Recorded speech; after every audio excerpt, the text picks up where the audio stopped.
Hello, dear ones. Welcome back to another episode of the Dream Lab podcast. You are in for a treat today.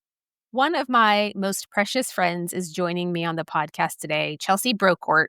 She was there at the very beginning when the Dream Lab course began, and she comes on today to just have a real and raw conversation, sharing her life's wisdom on what it looks like for her to live her dreams in her day-to-day life, where she is writing the story, music, and lyrics for a Broadway play. And she shares a unique perspective, as many of you might also have, because she just became a mom a year and a half ago. What does that look like now that her life has drastically changed and is the mother of a toddler? She also shares how the Dream Lab course helped her gain clarity and why clarity is crucial to pursue your dreams and not burn out. We also talk about pursuing your dreams is not always black and white. And we talk about the Dream Lab being really useful for people who are at a transition point in their lives. She gives you permission in a really beautiful and sincere way that it is okay for you to do and be what you were made for. And in fact, you pursuing your dreams is a reflection of God's heart for those around you, and it's going to help them discover their dreams too. Chelsea is so deep and beautifully articulate. She's funny and profound, and I think you're going to love her as much as I do. Be sure to follow Chelsea on Instagram and join her Patreon for updates on MARIAN, an original musical about Marian Anderson, the first Black opera singer. Enjoy. So how would you describe the Dream Lab course in your own words? What do you think, what outcome or result did the Dream Lab give you? Oh, clarity. Okay. Absolutely. Clarity.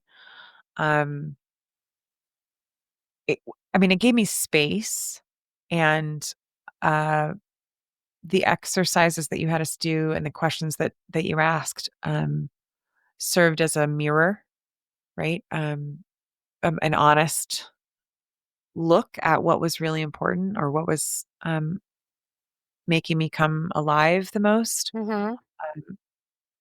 But I was in so much transition, and I had so many competing priorities. It gave me clarity about what to actually spend my time and my energy on. Mm-hmm. So I didn't have to second guess myself, and I could say no. Hello, dear ones. Welcome to the Dream Lab, a safe, inspiring place for you and God to dream without limits what you most desire to be, do, and have in your life right now. Every episode, I hold space for you to be irreplaceably you, to explore your unique design and discover your dreams as a reflection of God's heart for the world around you. I am your host, your guide, your encourager-in-chief, Christina B. Come on in to the Dream Lab. Well, welcome to the show, the Dream Lab podcast. We're still very early on in my episodes. I've surpassed the dozen shows mark, so I feel like I've hit a milestone that a lot of podcasts don't hit, and I'm delighted to have you. Oh, I'm so excited that you're doing this, Chrissy. It is. Am I allowed to call you Chrissy? You'll probably edit it out. Okay. No. It's like we've known each other for a long time. You are free to call me Chrissy because you love me and you love my soul. I do. I do love your soul. Oh, you beautiful, encouraging soul. This is really, really exciting because when you took me and Elkin through this, almost a decade ago, which is crazy, it really sort of helped me pivot and launch in a really clear direction in my own sort of pursuit of my calling as a creative person. So I'm excited to be able to reconnect with the roots of that. I've been like walking it out for 9 years now. And so it's interesting to think back to the beginnings of, just that pivotal sort of time in my life. So thanks for having me. Oh my gosh, I'm delighted to have you. I just want to acknowledge that you are one of the most persevering people I know. As I look at the journey and the ground you have covered in pursuing this one dream that we're going to talk about in this show, I am astounded. Like, you have carried it so faithfully without wavering, even though I'm sure there were times when you were questioning the wisdom of this choice. I just want to honor how how persevering and unrelenting you are. Thank you. It's funny. Um, Not that because it is tiring sometimes, and I don't want to pretend like it's not. And it certainly, I think I go through seasons, right? There have been seasons of just long, hard pushes in the writing process, and feeling like, okay, this is the absolute best that I can do. I've done it. I have done it.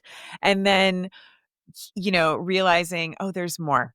And I could actually write deeper. I could go further. There is more ground to cover. Even this week, Elkin and I had a conversation, and it opened up totally brand new ideas. And I was like, I thought we were done with this draft. And instead, I was like, oh, wow, we just cracked something open, and now there's more to explore. And I think um, if you don't love what you're doing and it's more about the outcome, then it's really hard to be in a long haul process. Um, Mm, but if you love the act of doing what you're doing, if you love the act of creating or the act of writing or the process, then there's joy along the way that helps buoy you through the, oh my gosh, we have to do it again. Um, you know, and sometimes I need to walk away and take a few months off and then come back to it and feel like, okay, I'm ready now. And I have renewed strength, if you will. mm, Yeah. But it also mm, helps to have a team. I'm like very much a team player because right. sometimes you just can't, if you're going to do a long haul project, oh man, you just can't carry it all by yourself. I can't. Maybe other people that have different personalities can, but I need people to lean on that can say, you know what, we're not tired right now, and we're gonna take this further down the field, and we know that you're with us, and jump back in the game when you can. So that Mm. that has helped a lot. Um, yeah, to not feel alone in the process. That keeps it going too. Wow, you have just hit on so many truths in that intro. This is why I thought, "Oh my gosh, she is gonna make the best podcast guest ever." Oh no. So let me just start out with this question because I think there's so much for us to unpack through a couple of questions in just your intro. What does it mean to dream in your world, Chelsea Marie? What does it mean to dream? What does it mean to live your dreams and pursue your dreams? Oh gosh. Well, to dream and to live your dreams, I think, are two different things. Okay, let's I do it. mean, Let's talk about it. I mean, to dream, almost like daydream, but without having any teeth, to sink into your life, or to really take hold of something, feels more like an exercise in the imagination, which I think is really important. If you can't imagine a different future, or even a different now, or a different next step, or a different possibility, then how can you change course? Um, so I think the first thing that I would say is dreaming is the capacity to question your current reality, and to imagine something else, whatever that is, right? I mean, I'm starting to imagine that I can make sourdough granola bars. Which seems like a small thing, but I'm such a terrible cook, and I'm You are not. starting. Oh, I really am. I mean, I'm a one ingredient kind of person, with some salt. Here's a sweet potato. I put some salt on it. No, you made me a sweet potato casserole with almond milk, and I don't know what else was in that thing, but I was like, because when I was having such tummy troubles. Anyway, I really enjoyed that. I was like, "Oh my gosh, this is so tasty," and it's not bothering me. Oh, I'm so glad. Well, okay, so I have my moments, but in just the day-to-day cooking life, Michael does most of it. So, or at least he does Sourdough everything. granola, I'm writing this down. Yes. Anyway, but go back on point. Like the capacity to um, imagine doing something different, imagine being different, imagine being different in a relationship, imagine that your life could be free of an experience that you're having that's negative, for example. And for me, I really need other people to help tease that out. Um, I need good question askers to pinpoint like the pain points even of what's going on, and then tease out why something isn't working or why it's so painful or why it's so stressful, and then kind of ask bigger questions that are going to help me just get out of my myopic point of view. Because I think when you're in the day-to-day grind and you're just surviving, especially if you are in survival mode, which is very hard to dream when you're in survival mode. Um, it it's very challenging to imagine that there could be something different. Um, and so having a structure or having a person offer you space and offer you a pathway to begin to see or envision something different is um, the beginning of living your dream, right? You have to see it before you can move towards it, or you have to imagine something different before you can begin to even figure out how might that be possible, right? Instead of it's impossible, it's just, well, how might we do that? What if we could? What if I wasn't afraid? What if, what if? And to question my assumptions about what is real or what is permanent.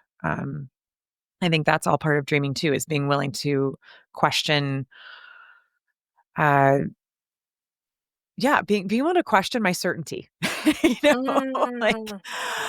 I mean, we just kind of get locked in, right? I'm so certain that this is the way it should be, or I'm so certain that this is the only option, or I'm so certain that this is how it's going to work out for me, and we can get kind of fatalistic, right? And forget that we are partners with God in creating our life, and Mm. that we have choices. And some of those choices are scary and terrifying and painful. And all of our choices have consequences, good and, negative or challenging and, uplifting. I won't say all of them, but most of our choices have consequences in all directions, right? But it is possible to choose. We do have choice. And that is, I think, very terrifying and very freeing. At the same time, two sides of the same coin. Oh, yes, all at the same time. It's a big tangly mess. Yeah. Okay, so segueing then, because you had started that answer, which is a beautiful answer. I love you hit on so many powerful truths, Chelsea, including that this has to be done in community. I really, really believe that. I mean, Mm. some of the work that we did in the Dream Lab, we went off and we journaled answers individually. But then when we came back, I think is where a lot of the power and the richness came Mhm. when we were acting as sounding boards and question askers, to use your own words, of one another. So, transition for me, if you will. What does it mean to dream? You just answered that.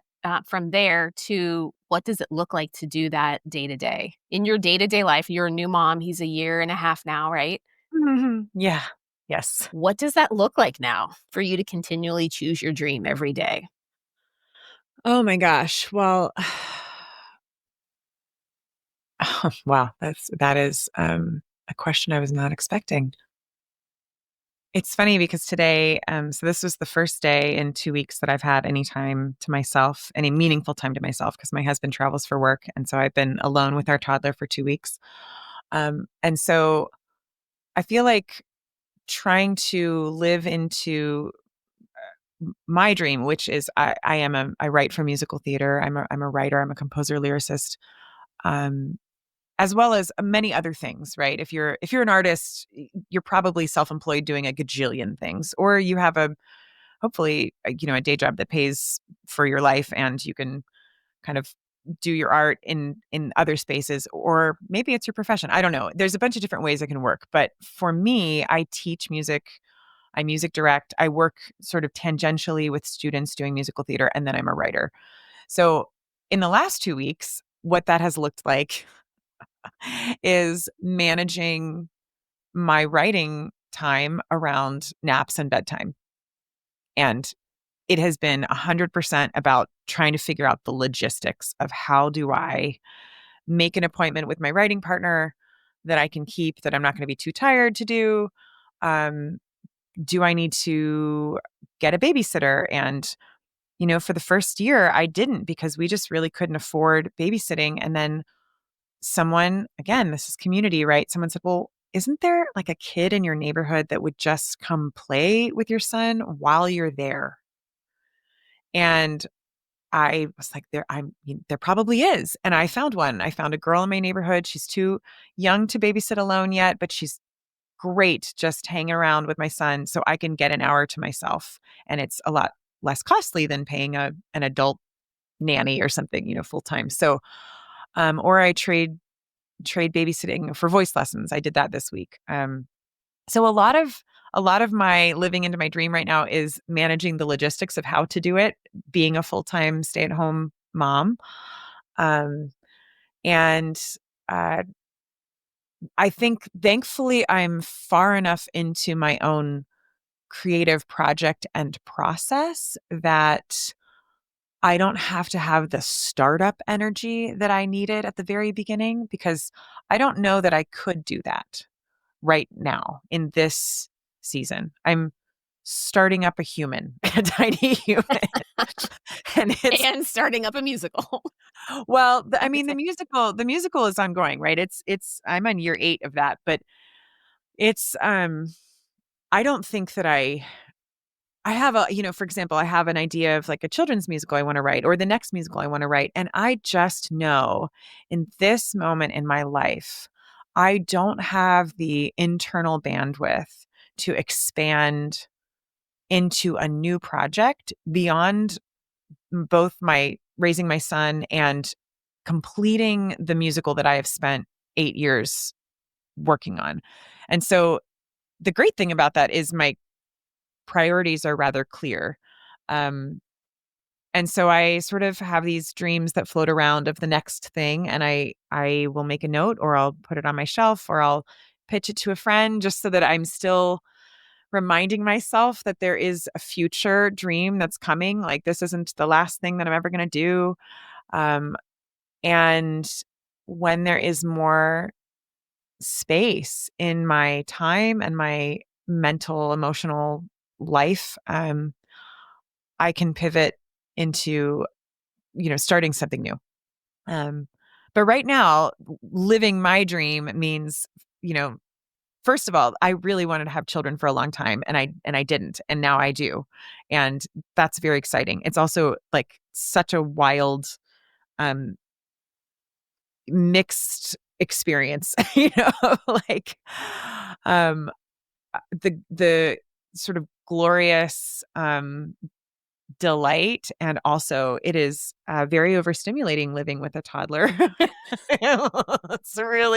It's a lot. I'm, just- I'm like, I lived until I was 40, just like Oh my God. living my creative life, reading and writing in my own little quiet space and like making my food. And, I mean, I worked with students, I taught, but and I'd go home and it was so quiet.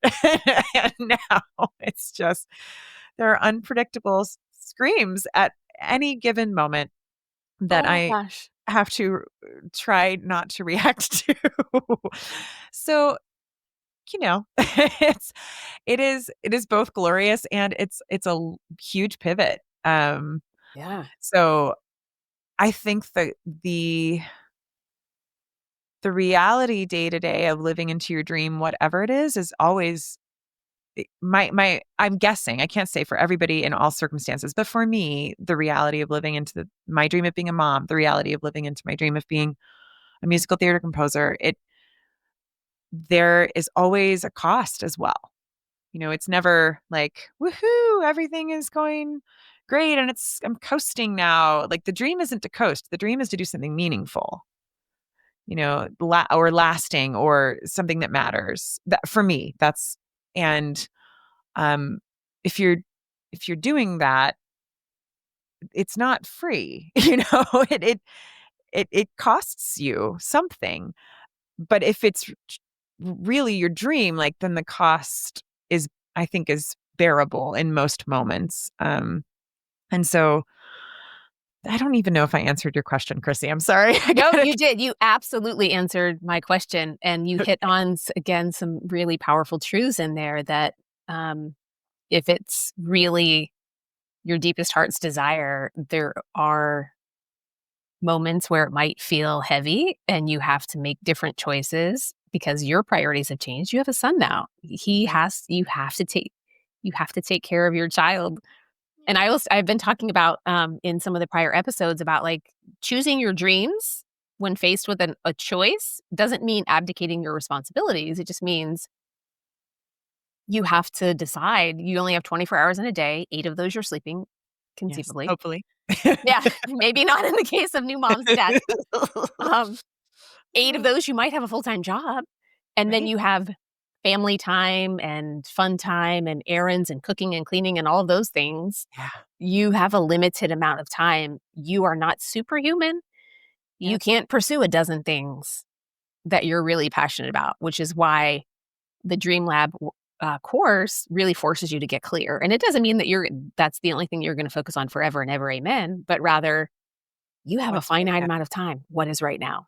Yeah. And in your feedback to me last year when we were together, you said the center of the center. And I wrote that down. And I've been adopting that phrase because I feel like it's so perfect. It's so perfectly articulated as the center of the center. Um, so I think you answered that question beautifully. And what does it look like to take it first from the imagination? You can't do it until you can see it. You can't live a different future until you can perceive that it's there. And then taking the practical, tactical steps every day might look different from day to day, as you articulated as a new mom with a little one running around. Yeah. It might not look exactly like you think it will. No, and it requires it's funny, I was sort of complaining to my husband about this the other day. I was like, "Look, if I wanna work, I have to arrange childcare for every single hour, that I'm working." I was like, "You don't have to worry about that." And it's true. I mean, I do think, you know, I in and also he pays like 2/3 of our bills. So, there's a trade-off. We are partners in our household, um but I do think there is an invisible load for women specifically who are mothers Yeah. who or have other family responsibilities. Maybe it's not being a mom, maybe it's an ailing family member or, someone that you are taking care of, right? To sort of balance those things with what is in my heart of hearts. And I think it can be really easy as as women to say yes to a lot of things because we know that they're good things. To say yes to a lot of things where we're helping, especially if you're a Christian and you've been in the church. It's like servant. Being a servant. There's a lot of sort of glory being given to people who say yes a lot, and I think it takes tremendous courage to say no. Mm. To be able to say yes to the one thing, you have to say no to a lot of things. And I remember, gosh, this is probably about the same time, maybe a little before we did the Dream Lab. I heard a speaker. She'd come to the MOPS group at my church in Long Beach, and she had written a book. I don't know. She was really amazing, and I can't, of course, think of her name right now. But her whole talk was on how limits um, help create vision. And she said, as a mom, she had so little time to herself, right? That she couldn't say yes to everything anymore. Um, and so she couldn't say yes to all of her dreams as a writer. She couldn't say yes to all of the ideas that came across her mind or across her desk or whatever. And so she started paying attention to what kept her up at night. Oh, wow. That's fascinating. What is the thing that I keep thinking about? And that was her clue into what really might I be called to say yes to in this season. Um, and in order to do that, I have to say no to a lot of other things. um, which, for the people pleasers among us, my hand is raised, is, can be really hard. Um, and and yet it's like, oh, that's the liberation though, because if you're doing what you're really meant to be doing, if you're living in the center of the center, um, that purpose and meaning, like it's right there with you, Mm, it's not necessarily just external, from somebody else saying, thank you for helping me. Um, it's, it's living in the center of who you're meant to be and what you are called to give in the world, right? mhm, It's not just about dreams aren't, I don't think they're selfish. It's like, who are you called to be in the world and what are you called to make or create or give or build? That is, it is ultimately going to be for others in some way. Um, so anyway.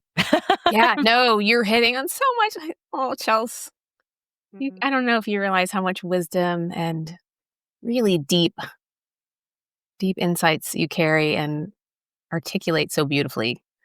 I agree. I think whatever God has called us to in any season, and I think the beauty of the Dream Lab course is that it can help you figure out what that is in any season of life, whether you've just come out of something painful and have lost a loved one, or you're young and just graduating from college and the world is your oyster.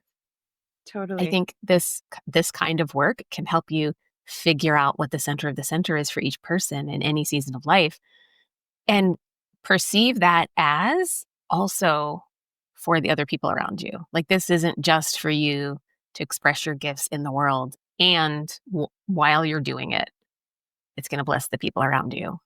It can't help but be contagious too because I think as we start to come alive with passions and desires and move towards those with whatever amounts of faith we have. That's the whole mustard seed principle of I just have enough faith to take this baby step. And that baby step might be as simple as I'm Googling something. Yeah. Like dial down the stakes a little bit. You're just gonna Google.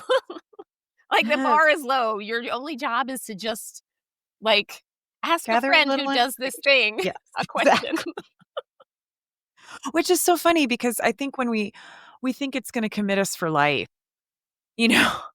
We Yes. well, if I take one step, it's gonna commit us for life. I'm like, you could ask your friend and they could describe what it is that you think you wanna do, and you could realize, "Oh, that's actually not really what I wanna be Yeah. doing." And Like, then you saved yourself some time. totally, yeah, and more importantly, you saved yourself the mental energy Mhm. of wondering in the back of your mind, "Should I be doing that? Should I be doing that? Should I be doing that?"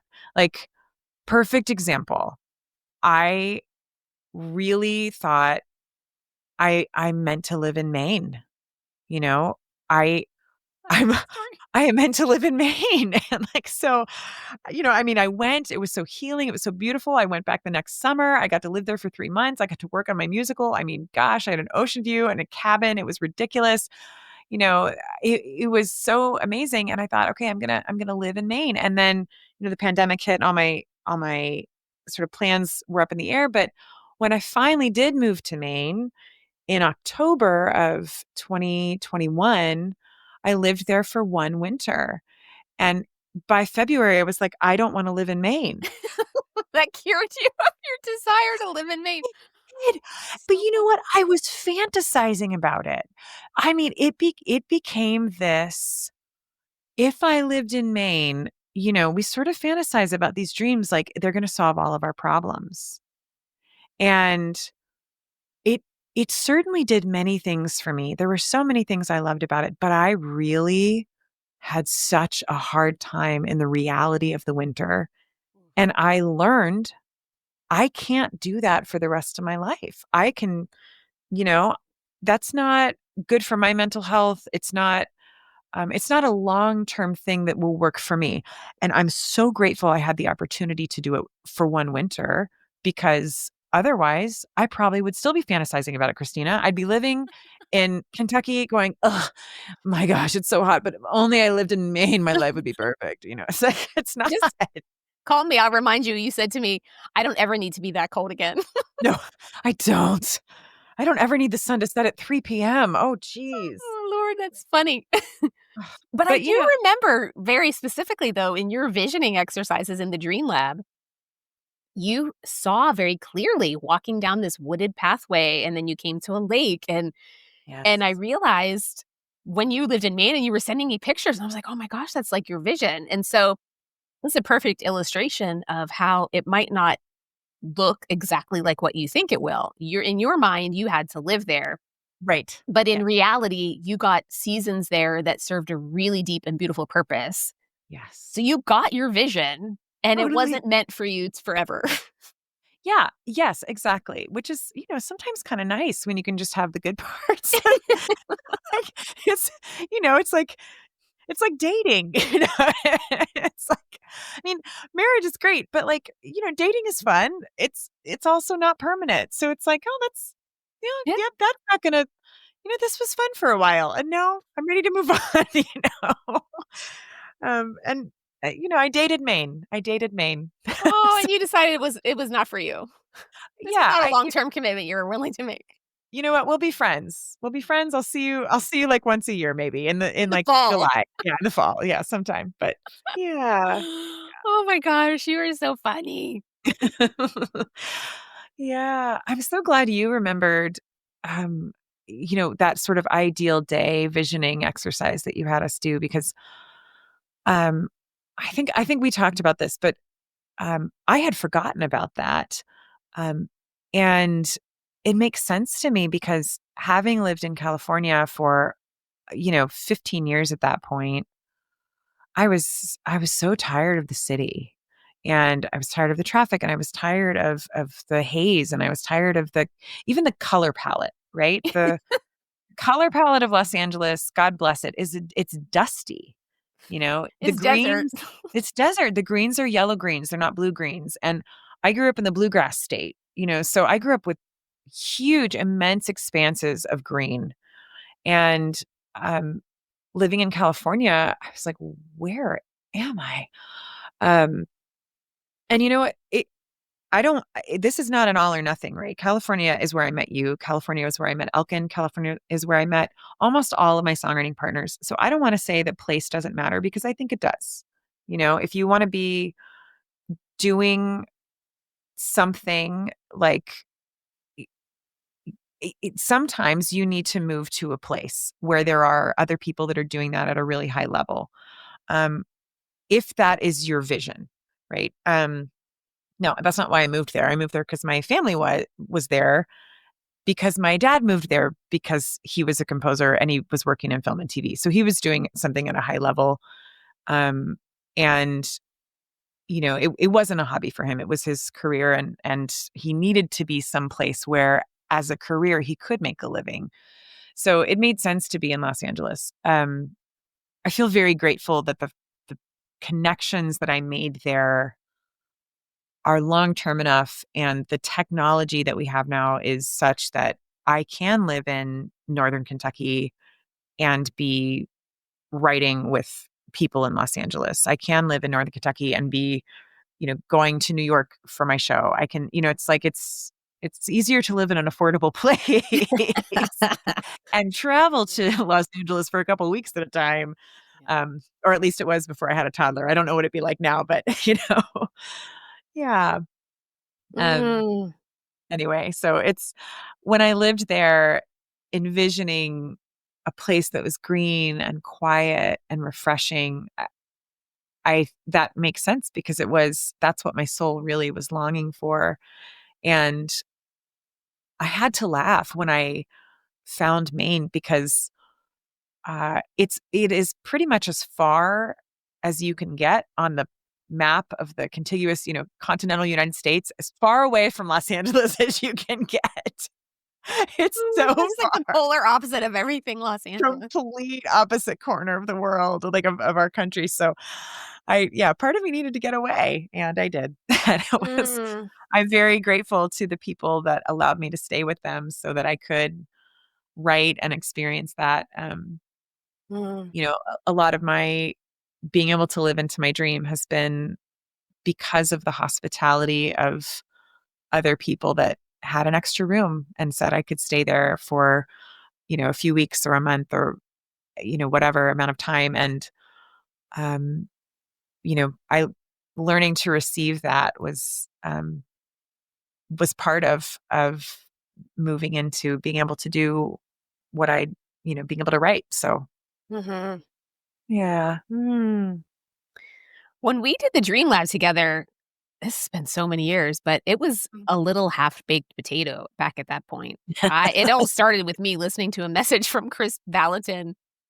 He was like, "If you're feeling stuck, just take a look back. What did you like when you were a kid?" And, he asked all these questions, Yeah, and I I wrote those remember that. down, and then I wrote down a few more, and then it inevitably led me to a conversation with my mom, and I said, "What were my favorite toys when I was little?" Like, what and she was oh my gosh, my mom was so sweet. She was like, "Oh my gosh," and she told me all about, like, you were the easiest kid to entertain, but you were not the kid that would sit in color for 3 hours. I had to have a variety of activities for you, Oh, that makes and you sense. liked to switch back and forth between them, and I was like, "Oh my gosh, Also my makes life is sense. making so much sense right now." Exactly. So, Oh, initially, this Dream Lab, it wasn't called that then, it was just like, "Hey, do you guys" I said to you and Elkin, "Do you wanna get together and go through this thing?" Because we were all sort of a little struggling a little bit, and the 2 of you were like, "Sure," so trusting. You had no idea what we were getting ourselves into, but I remember that day being so beautifully life-giving.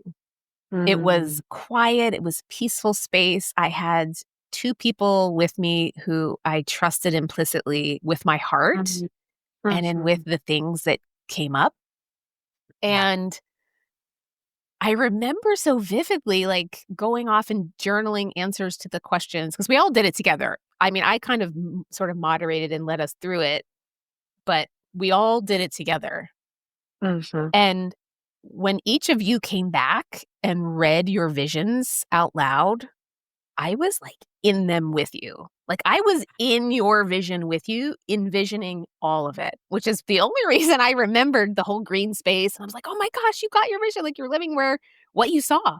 Mhm. Yeah, yeah. What was in your top 5? Do you remember? Like, I can remember a few of them, but I think I'm missing one. Well, do you mind if I talk about the exercise a little bit? No, 'Cause not at all. That was another question. So, if it makes more sense to you, like another question was, how did you experience those visioning and journaling exercises? So, yeah, you start wherever you want. well, okay, so one of the exercises was, like, basically list all of your like, if you're dreaming, right? Like, list all of your possible priorities, right? All the things that you would love to spend time on, kind of, that matter to you, and I think I had a list of 20. You went all in on that one. I do I remember did. that. You I came back with, "I wanna do all of these." all of these things, right? And it's funny, I had a boss once, she looked at me and she's like, "You're gonna have a hard time figuring out what to do in your life because you could do a bunch of different things." Um, like if you have gifts that could kind of swing you in different directions, um, you know, she's like, it's gonna take some discernment. And she has not been wrong. I'm very grateful for her. She also was a boss that, like, gave me permission to be, teaching artist in one season, and then when I told her, "I think I'm supposed to be writing music full time," she was like, "You're absolutely supposed to do that, and yes, I kind of, like, release you from this job, and I love you, and I support you," and I was like, "What? What? Who are Wait, was you?" that the purple music bus job that you Oh, yes. had? That was the purple. Oh, okay. I heard so many stories from that job. Okay, go ahead. Oh, yes. I know. I was driving a 35-foot school bus that was painted purple and teaching music on it. That was not my favorite part of that They job. were on iPads most of the time, weren't they, those kids? Ugh, And I yes. remember you saying, "I feel like I wanna tell these kids to get out of the bus, put the iPad down, and go climb a tree." Totally. I'm like, "Can we just look at each other in the eyes and sing a song?" I'm like, "You're a human. This is not what music is supposed to be." And of course, like, now I work on my computer quite a bit, but, I also some of my favorite time right now with students is when I have them in a group and they're all of a sudden they break into a harmony and, I'm teaching them a song or whatever. And the first time I was teaching, um, I was music directing for a children's musical at the Children's Theater of Cincinnati. And the first time I taught a harmony line and my students sang it and they were just singing in this beautiful harmony, I burst into tears. I was like, "It's so beautiful." Because that's so human. I'm like, "Oh, we're making the sound with our bodies. It's so wonderful." Anyway, yes. So Oh my gosh. So I came into this, you can edit all of that out, Christina, but Oh no, I we're leaving that in. I'm not editing. I don't have the patience for it. okay, I'll So try to don't say stop. anything you don't want out there. Okay, fair. Woo.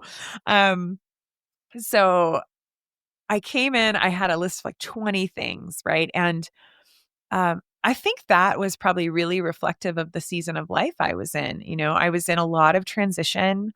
Um, if just I was just in so much transition. I had made an album. I had released it. I had done kind of an inner healing blog. I had done some advocacy for victims of sex trafficking. I mean, I had, and then you and I and Elkin had started working for this nonprofit. I had been a teaching artist. I'd done a bunch of different things, and at that particular moment in my life, um, I was having a family crisis that meant that I needed to kind of become the breadwinner of my family, and it was a rough pivot because I had been sort of working part-time as a teaching artist, which had I been anywhere else in the country between LA and New York, probably would have been fine. But living in Los Angeles, it was, I was my income was below the poverty line. So Well, yeah, um it's like a rite of passage. it's a rite of passage. Yeah, you just got to do it. That's what, rent a room. Um Yeah. so yeah, so I was in a lot of transition and I didn't quite know what to do. And my list of 20 things really reflected that. It's like, do I want to make music? Do I want to do musical theater? Um I think that I had done The Artist's Way. You Um did, because you had pointed me to that one too. yes, so I'd done The Artist's Way like a year or two prior.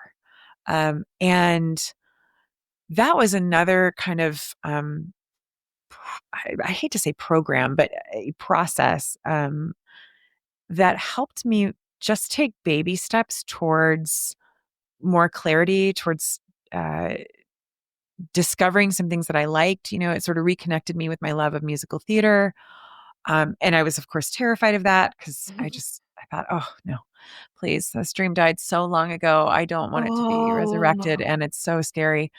I remember because in my first week of doing morning pages where you just sort of free journal 3 pages in the morning, first thing. I mean, you could write anything. One day I just like wrote cantaloupe like 15 times because I couldn't, I couldn't think of anything to say. I mean, it was really, they were like, just keep your pencil moving and have it be continuous. And I was like, cantaloupe, cantaloupe, cantaloupe, cantaloupe, cantaloupe. I was like, I don't know what to say right now. So, and Oh my god. I know. It's really funny because today I tried to do morning pages and my brain just wasn't working at all. It's toddler Oh, life. that's And funny. I literally wrote cantaloupe 3 times and then I just laughed at myself and I just closed my journal and I was like, it's going to be fine. I'll do this another day. But I remember in that first week of journaling, it like just came out o off my pencil, of my pencil, like, I wanna take a musical theater class, and I remember, like, putting my pencil down and being like, "Oh, no." Ugh, I did not wanna know that. Oh. Now I'm responsible for doing something about that, or now I'm running away if I don't do something about it. I was so mad. Oh my god. I don't wanna know my dreams, It's like so, when we got to the Dream Lab, I had a little bit of practice, like, taking some baby steps. It probably softened me up a little bit, and I know it was probably helpful, but, um, anyway, so I had all of these sort of reawakened desires, right? I had moved to an apartment where I could have my grandma's piano with me. Like, I'd taken some steps towards a life that felt more, beautiful and full, and, I redecorated my bathroom. Seems like a small thing. It was a huge thing for me, Mm. to say, "I can get rid of these towels that are 10 years old, and it's gonna be okay. I can find something that gives me joy every day to look at," and I did, and so taking tiny little steps towards joy, kind of gave me a more proclivity towards it, I guess, and so so we get to this list, I've Of got your 20 20 things. of my 20 things, and they all feel important. They all Oh, feel important. And then you were like, so we're gonna play this game. Like the it's called Traumatized Chelsea. Yes, it was. It was so painful. By the way, I have done this to multiple other people now. I'm like, "We're gonna play this game to help you get clear." You And lure them in. I do. I'm like, "This is gonna be so good for you in the end." In the end, you'll thank me later, but not right now. Totally. Totally, 100%. Oh my gosh. And you did the, like, if you could only have this and never have this, which would you choose? And you went through each item, like item by item. Every priority was compared to every other priority, and they got pushed down or pushed up on the list. And it was so hard because it's so funny. I'm getting a little like emotional about it, but the feeling of like, but these things are good things. And maybe because I want them, it makes me good.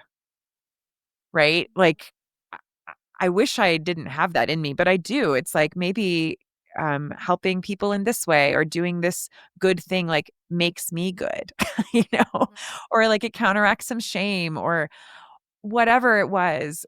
But to have to ask myself and like tune into my body and really say, if I could only have writing music and arranging my songs in really interesting ways. And I could never have working with this particular nonprofit with, helping these children.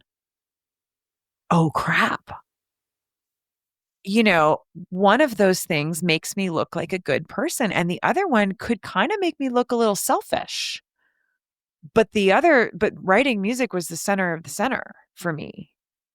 And so it was not just a challenge to my priorities, it was a challenge to my identity and how I thought maybe other people would see me and how I saw myself. And it's really scary to let go of things that make you look good um, to others or to yourself, but might not be the thing that you're most called to. And it was terrifying. And yet, Christina, at the end of that, deep, wrenching pain, at the end of like, I'm just feeling like, oh my gosh, I'm bleeding. Like, I'm running through the thorn bushes and I'm like, ugh.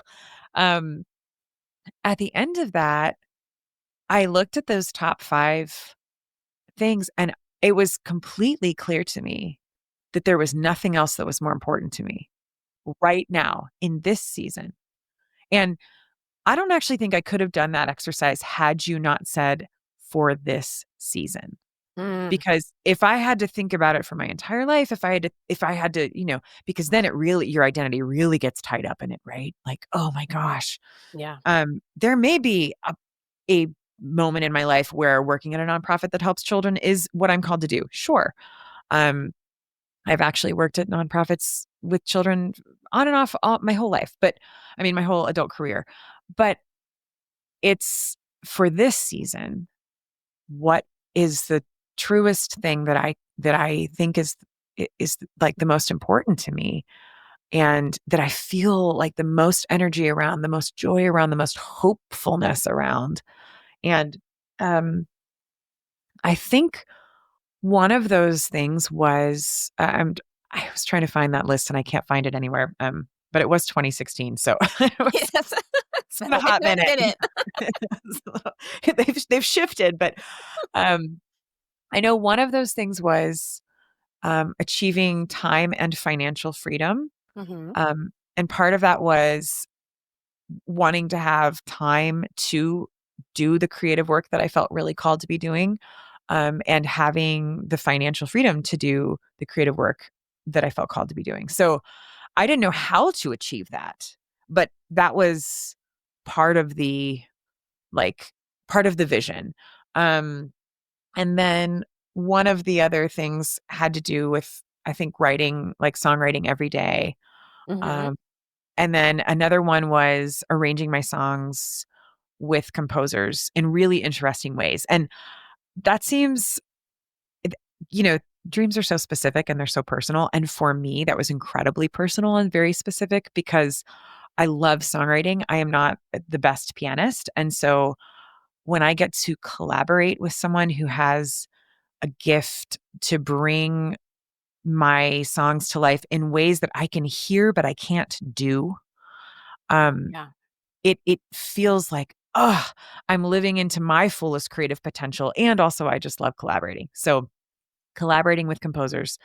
So those were three of the things: writing every day, time and financial freedom, collaborating with composers. And I forget the other two, but I think that they were writing or creative oriented.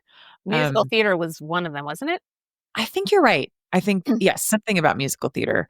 Um, and I don't know what it was specifically, but I think that was, um, that seems right, for, especially for that time, because I pivoted into that. So, um, yeah. And you know, we wrote them down, and then I think that you gave us these little cards to write them Oh, down that's on. right. I brought, like, fancy paper, You like, pretty did. It had pretty like colored paper. pretty, yeah, totally. It had like flowers on one Yeah. side or something. And yeah. So, and I, I don't know if I wrote them or you wrote them. You probably did it because you have better handwriting than me. Um, and gave us like two or three of them. And I taped one of them to the inside of my bathroom mirror. Mm. And every time I opened my bathroom mirror to brush my teeth in the morning and the evening, I saw that list. And it was so helpful to have, first of all, to have had the opportunity to get that clear. Mhm. Um, because man, there was so much noise and I was pulled in so many directions, and I felt so much stress because I was saying yes to a lot of things that were like good, but not great. Mhm. Um, or center, but not center of center, if you will. Like they were in the Venn diagram of things that I love, but they weren't right in the middle of the Venn diagram. Right. Um, and so, uh, to have gotten that clear through such a painful process, Mhm. um, and to feel very secure. Yes, this is what is most important. Um, I suddenly had a rubric for evaluating my choices and every opportunity that came my way. Um, and I remember one of the things that you said, is, you know, having these priorities helps you get clarity around, again, around evaluating potential opportunities, but it's not the same as, um, knowing exactly how they're going to manifest. Right. You can't know the how. You don't have to figure out the how. No, you don't have to figure out the how. And so when I heard this, Kathy Heller podcast about commercial songwriting, I was like homesick one day from teaching. Um, I was like, huh. And I went to my list and I'm like, writing every day, like having to, you know, work with producers or composers to like, you know, record the songs. And for Kathy Heller, that had been a pathway to both time and financial freedom. And I was like, huh, this is a thing I never considered, right? Because I'm an artist. I want to do what's meaningful, you know, and like it's so much judgment. Like if I ever sell my soul, I'll go into like marketing or something. But you know, I do remember very clearly for you in that moment, you were like, I don't want the commercial, like the pop star kind of like that is not my version of success. I yeah, want to write music that deeply impacts people and moves them to feel something, whatever that is. I do remember very distinctly that coming up for you. And then also for you realizing that you needed to develop that songwriting muscle. And one of the ways you could do that by doing it every day was something in the more commercial space like jingles or what have you. And I remember saying to Elkin, as we watched you struggle with this for a minute, and I was like, I whispered, I was like, can't she have both? And Elka was like, she can totally have both. And then like 45 minutes later, you're like, I guess these aren't mutually exclusive. I can totally do both. I can still have my music that like floats my Yes. boat and lights up my soul and impacts people in a deep way. And I could have some success over here that might, help pay my bills and whatnot. So, Totally. And it was exciting to think about, okay, well, what if I could write as a means of paying my bills? mhm. Um, because I would be growing that muscle. And yeah, you're right. It can feel so, I don't know if this is true for everybody, but I just feel like I can get so precious about things. you Like know? either or, like it has to be all one way or like Yes, it's all or nothing. It's super either black and white. or. It has to look, yeah, black and white. It has to look this way or it's nothing at all. And it's like, actually, that was one of the best, um, probably one of my best grows from the Dream Lab, was starting to move into commercial music, which I did for about 5 years after doing the Dream Lab with you. I spent a significant amount of time doing it. Mhm. Um, and and I was, I found Kathy Heller and she was teaching a class. I, I couldn't afford it. And I messaged her about it and asked, and I told her that. And I was like, but I really want to come. What can I do? And she like gave me a deal and let me come to her class. And I did some work for her in exchange. And, um, so even just that, thinking about, is there another way that Mhm. I could find a yes, to this? Um, and in that class, one of the things I asked of her is, "Hey, would you connect me with the best songwriters in your class?" It was like 50 people in there. I'm like, "There's got to be people that are they're on their way. Like they're not just at the beginning because I wasn't at the beginning either." Um, and I did some work in exchange for her, and she gave me a list, and I emailed every single one of them, and one of them emailed me back, and she and I got together. We wrote one time, it was magical.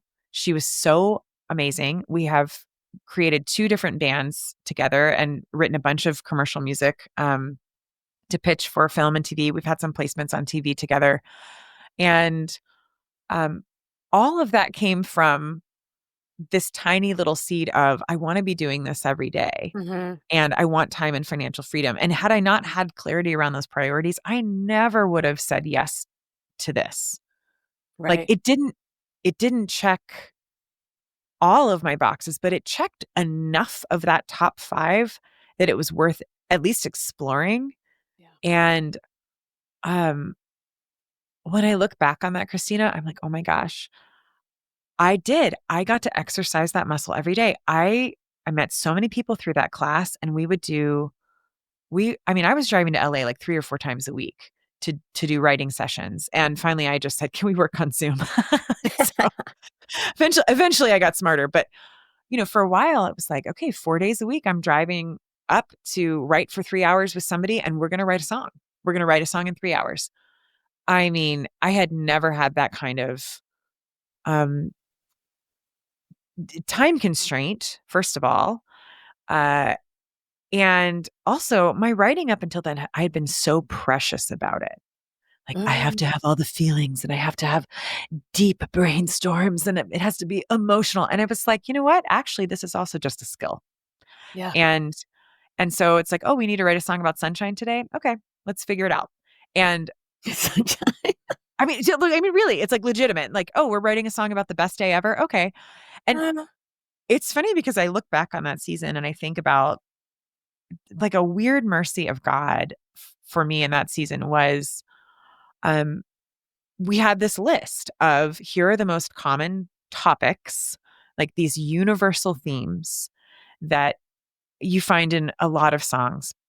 And if you're specifically listening to music for film, TV, and advertisements, I'm not talking about jingles, I mean songs. Mhm. You will find these themes crop up over and over again, but they crop up uniquely, right? They crop up.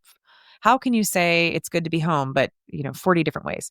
Um, how do you say it authentically to you?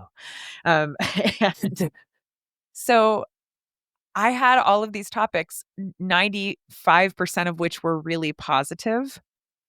And at the time, my life was like my personal life was like in the toilet. Yeah. I mean, I was really struggling, and I was yeah, just the breakup of a key relationship, and it was really so painful, and just major life changes were just incredible upheaval. And had I not had the practice of we're writing a song about sunshine today, no matter how I'm feeling, Oh, I don't think wow. I would have done it. Like, I was in so much personal pain at the time, I couldn't even write about my experience. Oh, wow. It was too raw. And so I might have not written very much at all had I not been practicing. I mean, kind of, it's like yoga, right? It's never the final curtain. It's always a practice. Like, it's like, Mhm. oh, how are we doing today?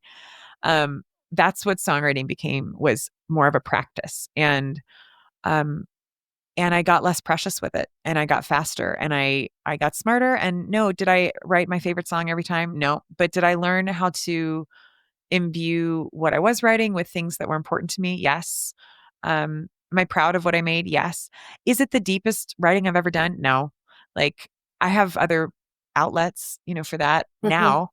Um, but it was really important for my development as a writer, and I couldn't have seen that at the time. I Yeah. didn't know that. It was the next I mean, I took a bunch of little baby steps that eventually ended me there, like ended me up, doing all these writing sessions. But um, as you said, just Googling commercial songwriting, Yeah.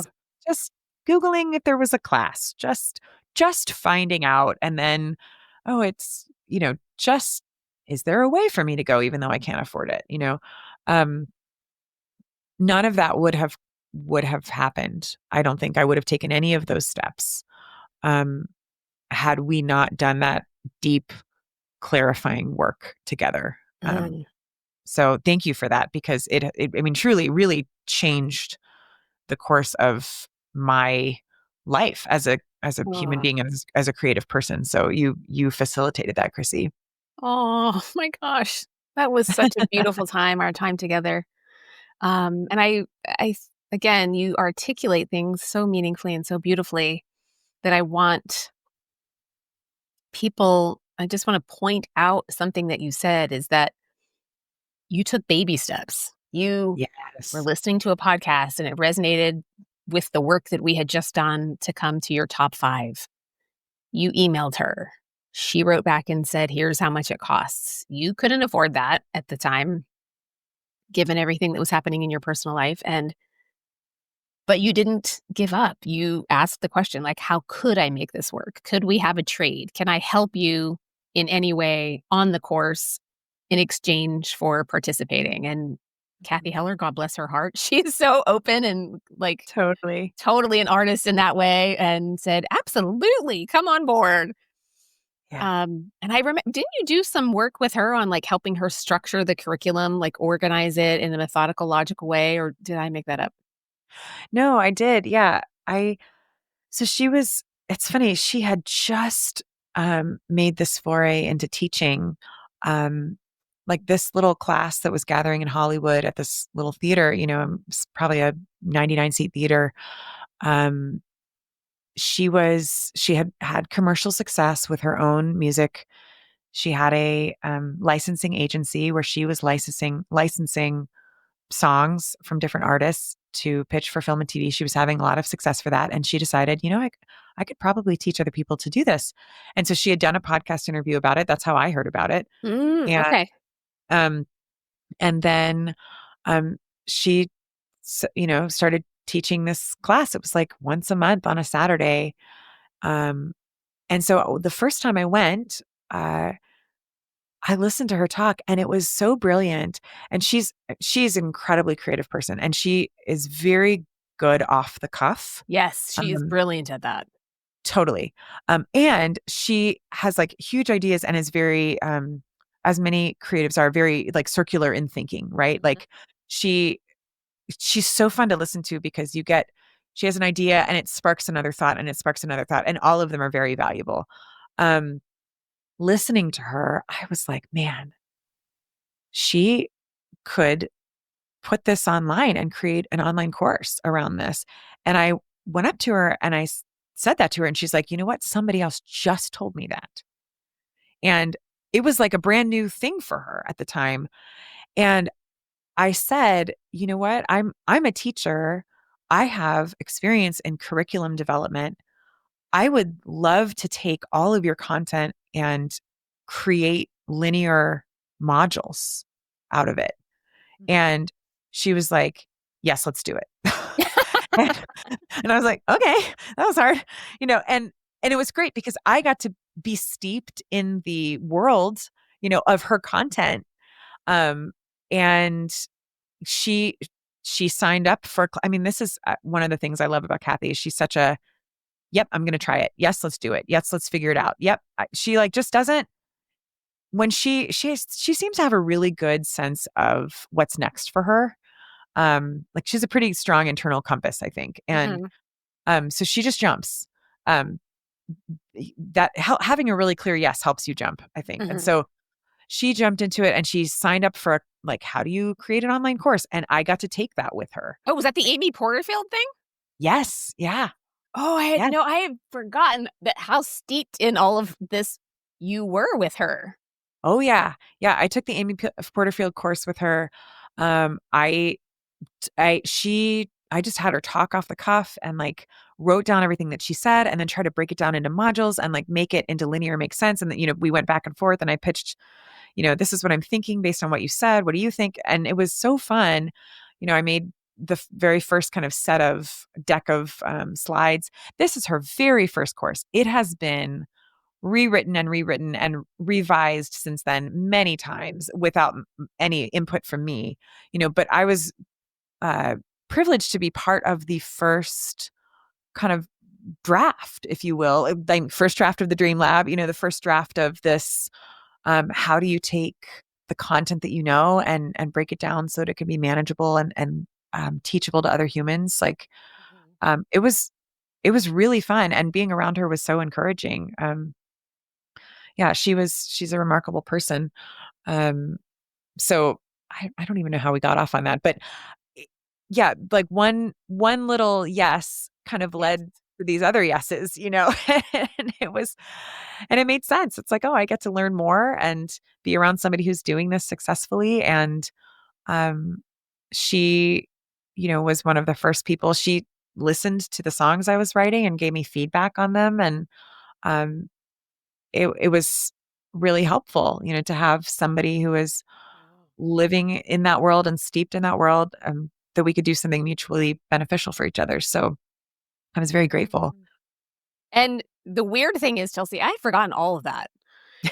And I was visiting you guys last June, a year ago now, and I was listening to her podcast. It came up in my YouTube feed because at the time I really wasn't listening to a ton of podcasts on my podcast app. Rather, I would I just take my laptop everywhere I go. Wherever I am in the house is usually my laptop next to me and I'm listening to stuff. But I was on YouTube and something of hers came up in my feed and I was like, oh my gosh, who is this lady who's so inspiring and so encouraging and like anything is possible kind of person. And then I just binged a bunch of her content and then she started sharing pieces of her story. And I was like, wait a minute, this sounds oddly familiar. Yep. And then she shared that she put together this course in 2016 and someone helped her and initially gave her, and I was like, oh my God, I think this is the same person that Chelsea helped. How can this be that we're coming full circle now? But I still listen to, she's one of the top podcasts that I listen to on the regular basis. And very often I will listen to an entire podcast of hers, which I don't often do. Like if something doesn't strike me, I'll just turn it off. But hers is one that if the title captures me, I will listen to the whole thing. Typically, she's lovely.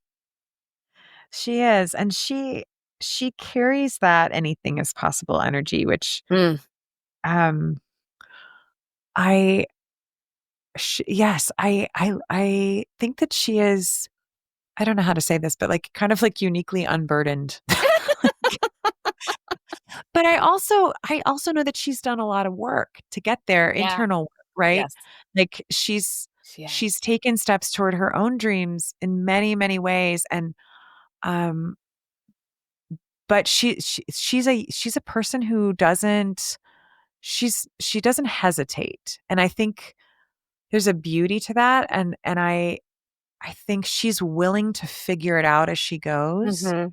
She's willing to not have it be perfect right out the gate. She's willing to kind of learn in real time, and all of that kind of growth mindset makes her go further and faster, you Yeah. know, which is something certainly I can always learn from because yeah, having that freedom, that internal freedom, away from I have to get it right. It's like, oh my gosh, well, what if you don't? Yeah. What if you don't? Like, what if you can get it wrong and then learn from it and then get it wrong again and learn from that? And like, man, it just she kind of she kind of takes the shame out of failing forward, if you will. Like Yeah. she just doesn't stop. She just keeps going and then gets it eventually, which I Mhm. love. So Yeah. I love that about her too. yeah. So would that be your biggest takeaway from or aha moment from the Dream Lab course was the narrowing down and forcing yourself to get clear? Is that your biggest takeaway? I think for me, yes.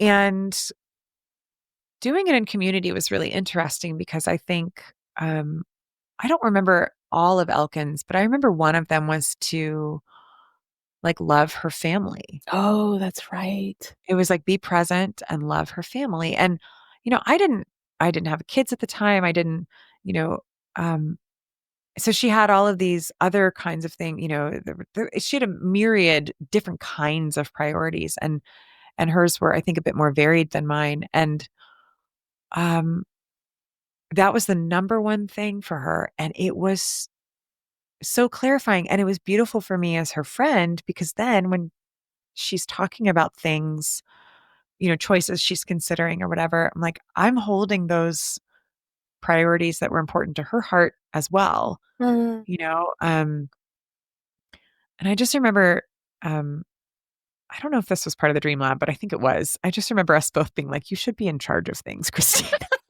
That was on my top 5, being an executiving something. We made a new verb.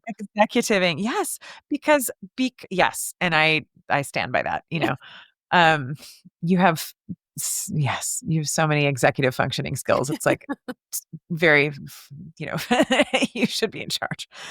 Um, yeah, and so for me, the biggest takeaway was having clarity and then being able to move forward with the confidence that even if something didn't look like I thought it would, that it was still in alignment with what was important, and I could trust the next step, whatever that was, even if it was to discover it's not what I wanted, and I haven't done commercial songwriting for the last few years. My priorities really shifted, again, because I moved, I got married, remarried, I had a baby, my father passed away. Like there were a lot of other things.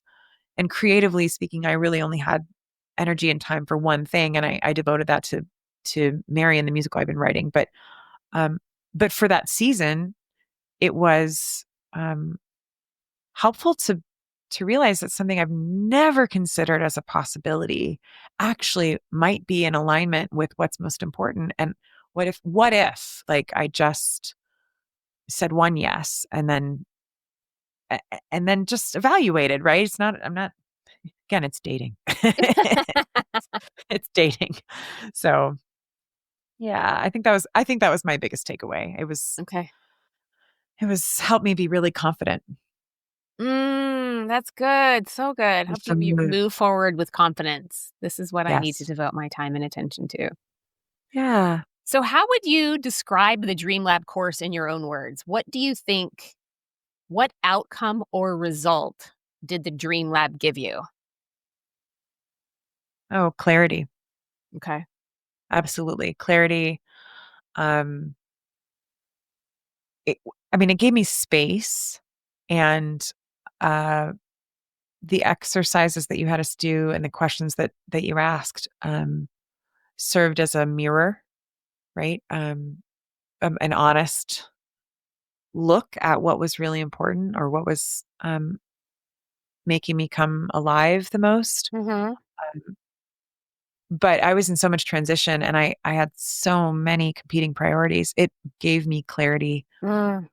about what to actually spend my time and my energy on. Mhm. So I didn't have to second guess myself and I could say no. Yeah. I walked away from the job at that nonprofit. I said no to several other things in order to make space to be able to move into what became my venture in commercial songwriting, but and writing for musical theater. But I didn't know I didn't know what it was going to look like. I just knew, oh, okay, this nonprofit is good and they're doing great work, but it is not at all aligned Mhm. with what I Yeah. am called to be doing right now. Yeah. Yeah. Yeah, I remember that very vividly for all of us. We all loved it and believed wholeheartedly in its mission. They had Yes. such a beautiful mission, and they were doing all the right things in terms of how they structured the curriculum and what their vision was. But, And we were also really helpful to them. Like yes. we were bringing a lot of good to that and helping them expand. So it wasn't like we weren't doing good work. We were Right. doing good work. Mhm. But for all of us, it wasn't um ultimately I think where we were really called to be, you know. Yeah. Okay, so who do you think the Dream Lab course is for? Oh gosh. How would you Well, describe it to someone, or, if you were trying to convince someone you think really needs it, what would you say? Who's it for, and how would you describe it to them? well, it's funny because I think it's changed. I mean, you have added so much content. And I know uh you were telling me specifically about the work that you're doing around the central nervous system and even being able to turn off your fight or flight so that you can begin to think beyond just survival. So, um, I think had you not started doing that, I originally might not have said it was for people in survival mode. Because I do think it's hard to dream Yeah. when you're just barely hanging on, and um, but uh, for me, I think it's most useful for people that are at a life transition point. Um, maybe your kids are going to school and you don't know what to do with your time, or you're at a job, but you just don't really love it, or you've got this nagging thing in the back of your mind that you just kind of wish you had always done, but it doesn't make sense, or you are feeling guilty about walking away from something that like a job or a relationship or whatever. I think any kind of transition point where it would be useful to clarify that you're okay and you can have vision for the next right thing to do. Doesn't mean you're going to know all of the steps, but you need to know the next right thing, right? Mhm. um and um I also think for people that have not really ever given themselves permission Ooh. to dream, if if you're a person that's kind of always been doing what's expected, right? And I think how you haven't given yourself permission to dream is when you feel resentful Ooh. hearing about other people that are living into their dreams, right? And I am here to tell you it is not that sexy. It's it is it's really not. It's like I'm Oh, like, but we've I'm all been doing there though, right? totally, but we all have been there, and I think if there's some jealousy, if there's some anger, if there's some resentment, if there's some kind of nagging feeling of like that could never be me, or like I'm the responsible one, or I'm the good one, or I'm kind of like the older brother in the um Oh. and the prodigal son, right? Like Yeah. I'm the one that stays home and takes care of the farm. Like if if that is kind of who you've been in your life and you haven't allowed yourself to think about other things, I think it would be really interesting just to see what comes up. Mhm. Um, and again, that doesn't mean that you're going to abandon the family farm. It Mhm. could be that you build model airplanes in the barn and you love it. You know what I mean? Like you don't know. It's like you don't know. It doesn't mean a complete abandonment of your life or a complete redirection. I mean, that's not what happened for me. What happened for me was clarity around things that I was already moving towards. Right. And so um I think it would be potentially really freeing for someone who had never really let themselves um think beyond what they'd seen or what they'd seen their parents do, or what beyond the life that was sort of expected of them, and um just to be curious, right? And not, again, not you're not going to like jump off a boat into the middle of the ocean and drown. Like it's more like, do we want to maybe turn the wheel 1 degree south and go in a slightly different trajectory on this boat? Like, is there a place I've always wanted to go that I've never prioritized? And what would it be like for me to prioritize taking that trip or doing that? It's like, I think it can look a bunch of different ways, but so for people in transition, people that have never really kind of let themselves dream, uh, I think it'd be great for people that say yes a lot.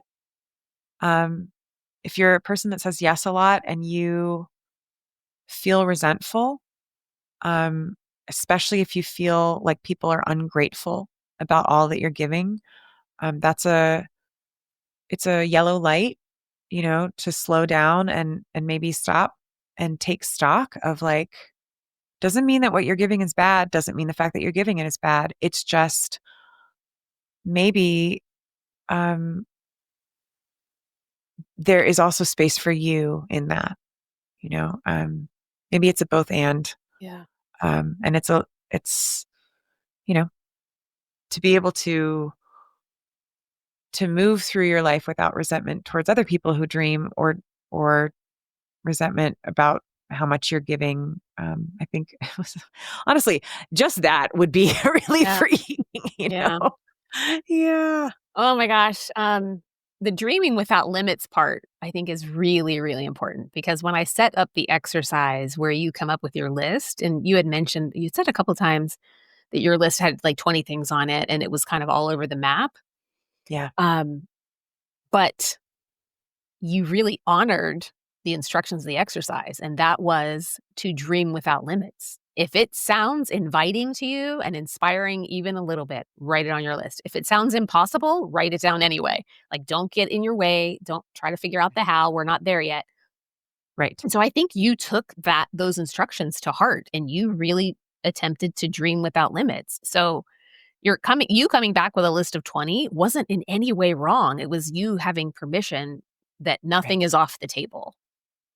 And now we are going to go through the process of congratulating your humanness and that you can't save the world and you only have 24 Yeah. hours a day to work with Yeah. and you have a lot of obligations, especially in that season. You were taking care of someone in your life pretty much all the time, and that was consuming a lot of your time. So, and a lot of your emotional energy and bandwidth. So you couldn't have focused on 20 things. But I think I just want to honor you in saying first, you you really took to heart the directions for that assignment, and you're like, I'm writing it down. That might sound impossible and it might not actually end up being the thing that I spend time on, but is going on the list. So, Going on the list. yeah. Well, I think, it's funny because um I'm a person that likes to do things like the dream. Yes. I was like, you also were very willing participants and not having any idea where I was leading all of us. Totally. I mean, but I'm just interested. I don't know. I'm interested in this kind of thing, right? I like to grow. And I'm just interested. So um one of the so it wasn't the first thing that I had ever done that was inviting me to dream, I guess. It was the right thing at that time. Mhm. Um But one of the other things that I sort of had maybe in my psyche or in my body when I went away with that list is something my old pastor said, which is, what would you do if you knew you could not fail? Ooh. And that question, again, it's like sometimes a question really just changes your life. And I was like, I would be a professional singer. And that was like 2011. And I was like, oh no, now I know this thing about myself. Crap. Well, I You know? actually remember that because I remember having a conversation with you not long after that where you were like, "I kind of abandoned the performing part, and that is really, really important to me right now."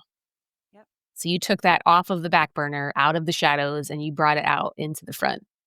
Yep. Yes. And um it really, again, like I took baby steps towards that and um lived into that for a season, like kind of the season before I did the Dream Lab with you. Mhm. Um and then so coming to that list of like dream big, I think sometimes the things that help or that help maybe cause us to modulate down our vision is like the thought of like, well, I couldn't, or it's impossible, or I don't have the money, or I'm really, for me, like the fear of failure.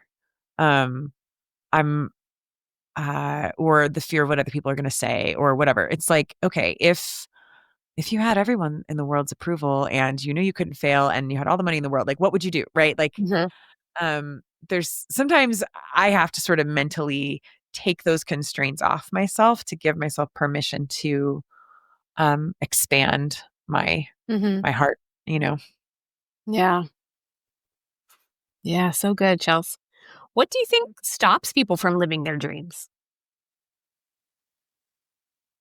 Oh my gosh, the day-to-day reality of having to make money and, the grind of the lack, feeling like there's a lack of time. Maybe it's having never seen anybody do it. It's uh having a set expectation of what living your dream is supposed to look like. Mhm. I think can really stop a lot of people because they have an idea in their head and they look at their current life and they think, "Oh, I could never do that." And it's like, maybe you couldn't.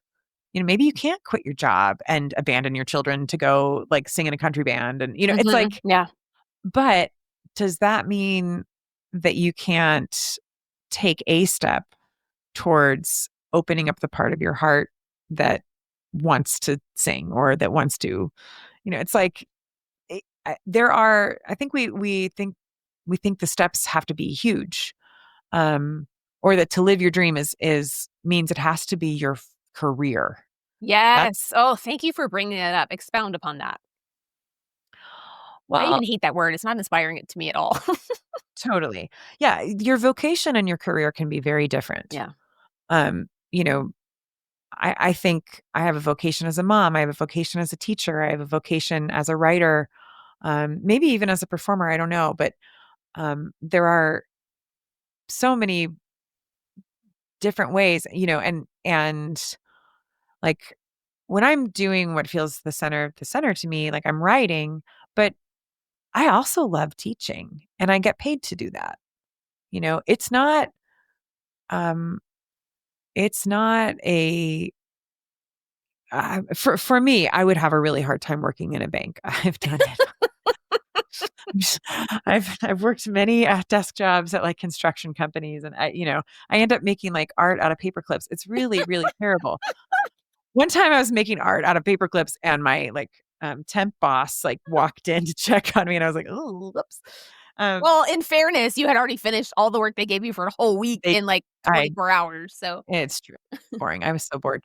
Um, yes, but you know, so what might stop somebody is not seeing an opportunity that's readily available. For example, like if you wanted to work in a different job, but there wasn't that business didn't exist in your area, you know, or um, uh, or thinking that it has to be, yeah, your career.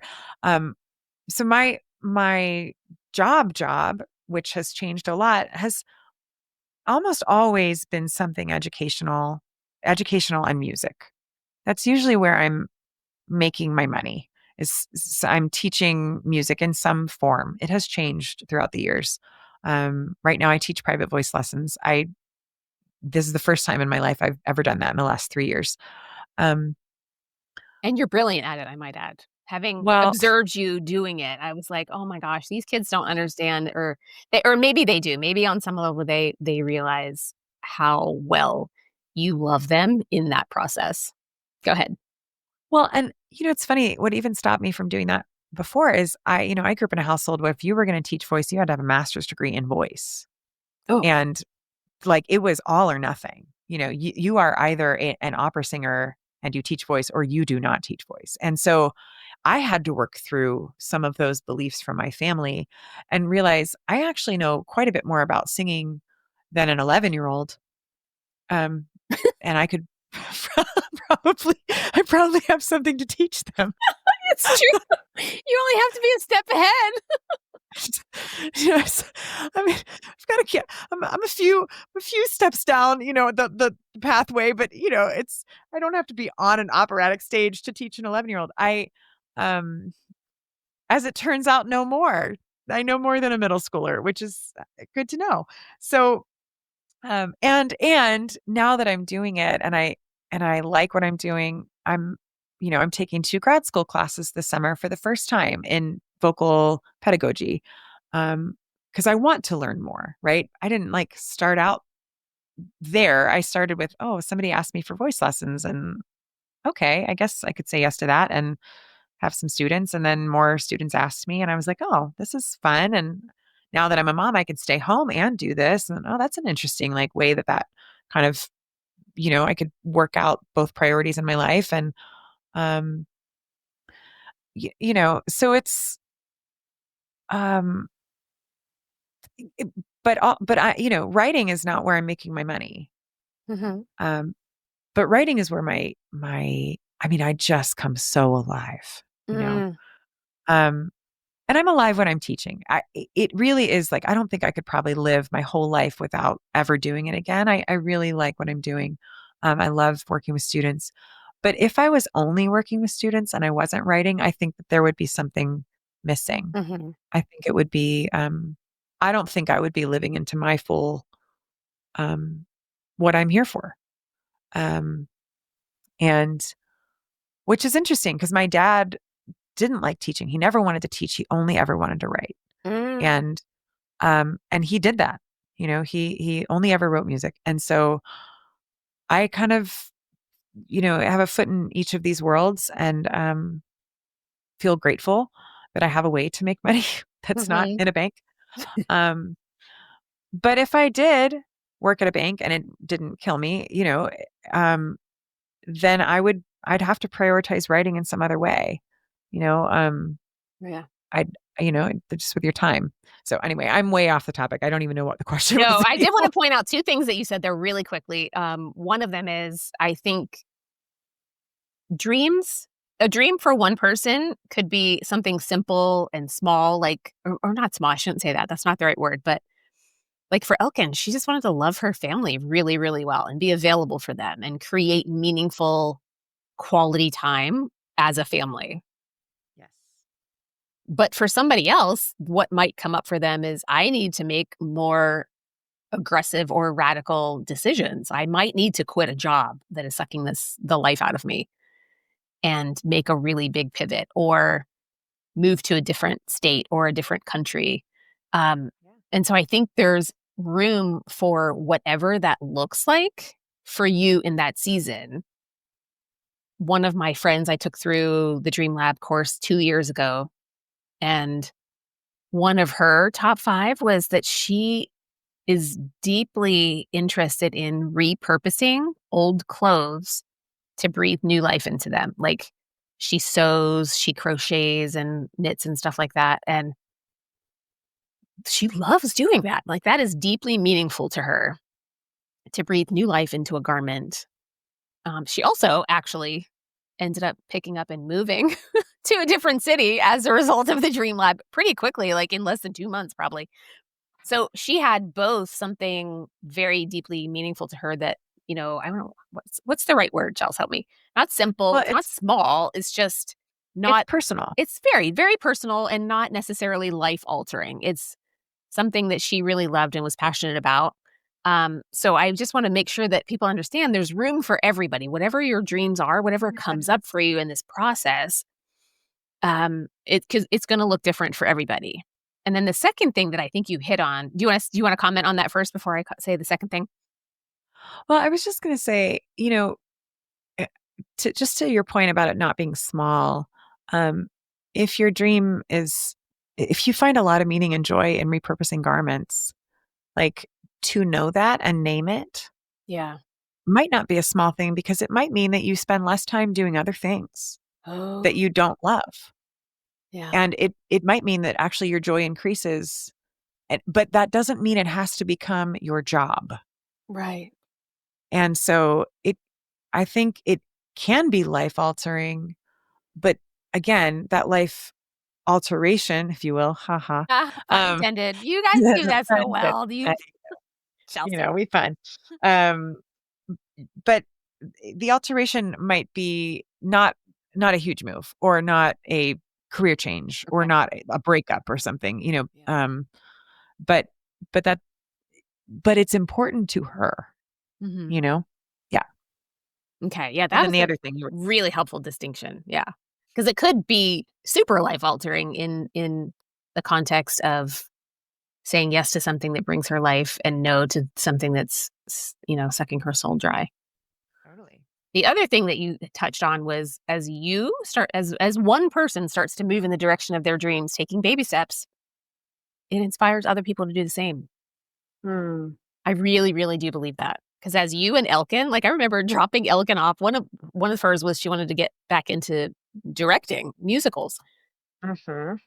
Well, she signed up for that class that you were taking Oh, in the yeah. North Hollywood Theater, and I don't remember what happened. I think her car was in the shop or something, and she was like, "Hey, can you drop me off at this class?" And I was like, "Absolutely." And I remember dropping her off in North Hollywood and watching her walk away, and I was like, "Oh my god, these 2 are gonna make a Broadway musical. That is going to happen." Ah. And I just remember thinking, "Wow, they baby steps. Hey, I found this class. I'm gonna call the number and I'm gonna sign up and I'm gonna go to the class." Tiny things in the direction, and it was super inspiring to me to watch as your friends, to hold space for the 2 of you as you just made space in your own lives for the things that you love. Yeah, and I do think being in a spot like Los Angeles is built on dreams, right? I mean, Yeah. everybody it is a city. People move there from Kansas, I mean, or Kentucky, as it were, with me. Um, you know, um, so there's a lot of energy and possibility thinking. Yes. There's also a lot of cost. Yeah. People are, they are bearing a lot of cost to be there trying to live out their dreams. So it's a both and. It, but being in a space where there is a lot of energy around thinking bigger or just thinking beyond what you can see right now, um, can help be freeing. And so if you are a person who, for example, lives in a small town in Pennsylvania or Oh, yes, I am contemplating all the things right now. Go ahead. totally, but doing something like the Dream Lab, it's like, here is this thing that is available to you. It's available to you online. Like you sometimes have to work a little harder to find the community that is going to support your, your expansion. Um, and, and thankfully, because of the internet, it's possible to find people, it's possible to find people that like repurpose other, old clothing. If that's the thing you want to do and you wanted to find people that did it and kind of learn more about it, there are people online. I'm guaranteed there's a Facebook group about it. So I think there is a lot of potential, um, both in like the accessibility of the Dream Lab for people that maybe don't live in a space where they have um, they have people around them that are kind of thinking that way or living that Mhm. way, or trying to think outside of the box that they've always known of, think about, outside of their comfort zone.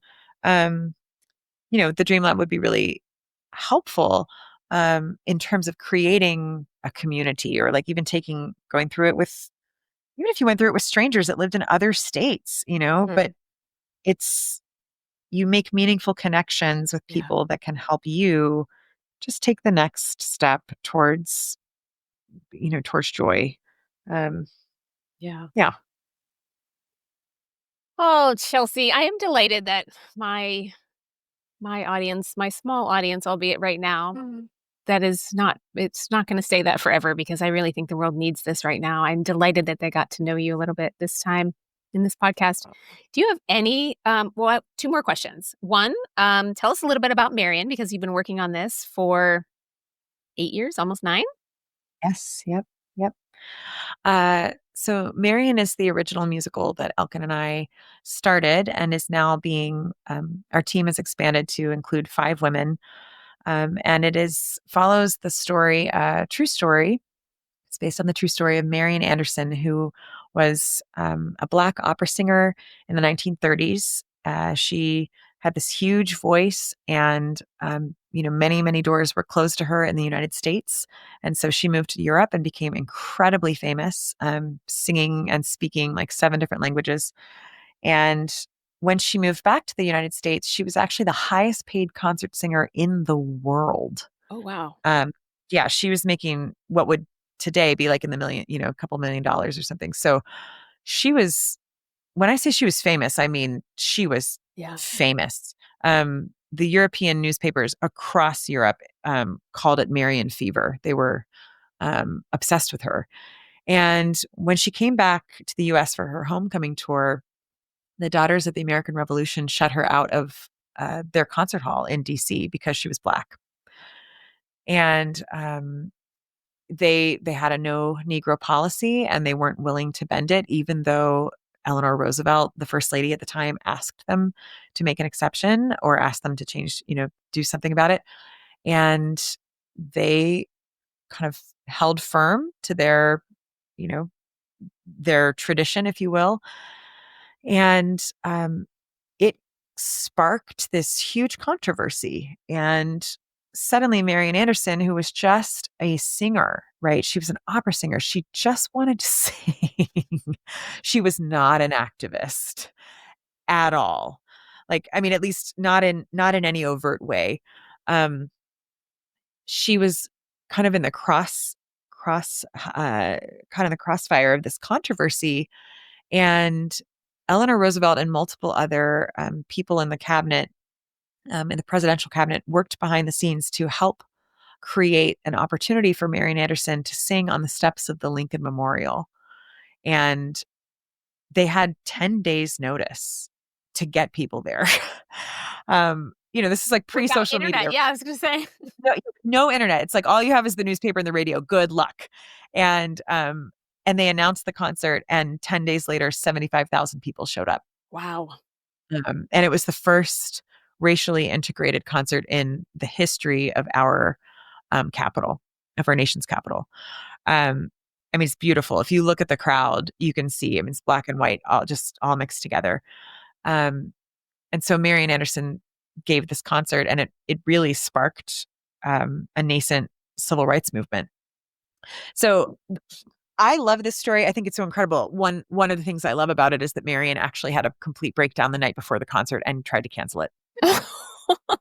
And she actually Oh, really didn't want to do it. And so oh, our God bless show her. kind of opens with that, and then we catch up later to Yeah. why did she try to cancel it. And it's, That's a hopefully, lot of pressure.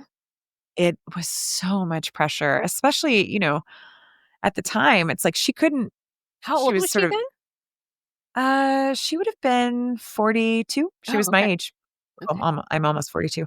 Um, yeah, uh, yeah, it was so much pressure. Um, and she just, no matter what she did, it was going to be wrong, right? If she did the concert, she might lose most of her white audience, in the United States, or at least in the South. If she didn't do it, the African American community was going to be like, wait, what? Like, you're abandoning us. And yet, sort of like with President Obama, many African Americans were like, wait, please don't, because we don't want anything to happen to you. What if there's violence? And then, white people wanted her to be the face of the civil rights. I mean, it was just such a mess. And she was being sort of, all of these identities and these motivations were being put upon her by other people.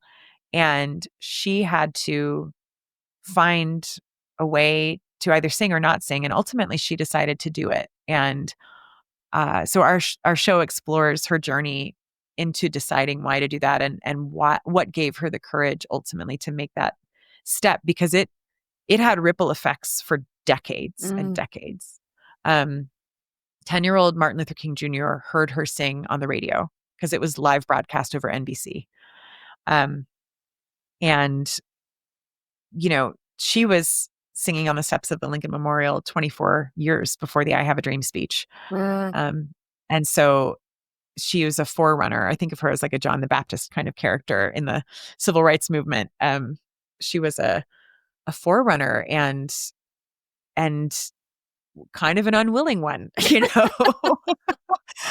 She was like, I'm just an artist. And to see her live into this destiny that she never imagined or dreamed about or wanted even, and yet she was brave enough to choose. It altered the course of our history, and it also altered her personal life in massive ways. So I love the story. We've been working on the musical for 8 years. We have a team of 5 women writers, 3 Black and 2 white. So it's this beautiful collaboration across 3 generations. So a multiplicity of perspectives and opinions, and very much a democratic process of, listening to each other and disagreeing, and yet finding what was right about the other person's idea, like not shutting it down, but like, okay, yes, something in there is right. And so let's try to tease that out and then keep going with our brainstorm. And man, this is what I mean when you got to love the process, because it's so long. It is. And for Broadway musicals, I remember you and your parents, we all gathered to watch that TV show that Steven Spielberg produced with Megan Hilty about Broadway. Oh, yeah. Yeah. Smash. Yeah, Smash. I forgot the name of it. Yep.